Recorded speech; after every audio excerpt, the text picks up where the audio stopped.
Hi hello అండి, నేను మీ Shweta. Welcome to my YouTube channel అమ్మాయి గారి వంటలు. టుడే రెసిపీ ఈజ్ శ్రావణ మాసం స్పెషల్ పులిహోర. 1 kg రైస్తో పులిహోరని ఎలా తయారు చేసుకోవాలో చూద్దాం. Let us start the recipe. ముందుగా ఒక బౌల్లో 60 గ్రాముల చింతపండును వేసి సరిపడా వాటర్ని పోసి బాయిల్ చేసుకోవాలి. పులిహోరలో చింతపండుని నానబెట్టకుండా ఇలా బాయిల్ చేసి గుజ్జును తీసుకుంటే దాని రుచి చాలా బాగుంటుంది.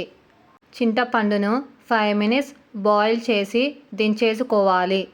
అది చల్లారేలోపు ఒక గిన్నెలో 1/2 tablespoon మెంతులు, మిరియాలు, 1/2 tablespoon జీలకర్ర, నువ్వులను వేసి లో ఫ్లేమ్లో రోస్ట్ చేసుకోవాలి. పులిహోరలో మెంతులను వేయడం వలన చేదనేదే ఉండదు. ఇందులో నువ్వులు, కారం బదులు మిరియాలు వేసి చేయడం వలన టేస్ట్ చాలా బాగుంటుంది. ఇవి రోస్ట్ చేసుకున్నాక దించేసుకోవాలి. చల్లారాక మిక్సీ జార్లోకి వేసుకొని ఫైన్ పౌడర్లా గ్రైండ్ చేసుకోవాలి. అదే మిక్సీ జార్లో బాయిల్ చేసుకున్న చింతపండుని వేసి బరకగా గ్రైండ్ చేసుకోవాలి. చింతపండు గుజ్జుని జల్లెడలో వేసుకొని బాయిల్ చేసి చింతపండు నుండి సపరేట్ చేసిన వాటర్ని కొద్దిగా పోసుకుంటూ స్పూన్తో నొక్కుతూ చింతపండు గుజ్జు నుండి రసాన్ని సపరేట్ చేసుకోవాలి.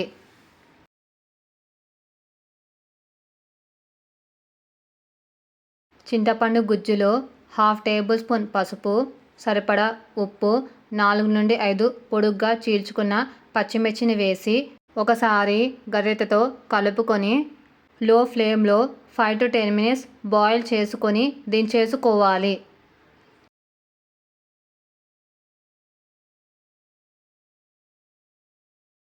పోపుకి ఒక గిన్నెలో 2 tablespoon ఆయిల్ వేయాలి. ఆయిల్ హీట్ అయ్యాక పల్లీలను వేసి ఫ్రై చేసుకోవాలి. అవి వేగాక 1 tablespoon ఆవాలు, జీలకర్ర, మినప్పాలను వేసి ఫ్రై చేసుకోవాలి. ఇప్పుడు అందులో 1 tablespoon శనగబాలను వేసి ఫ్రై చేసుకోవాలి. అవి వేగాక కరివేపాకును వేసి ఒకసారి కలుపుకొని దించేసుకోవాలి.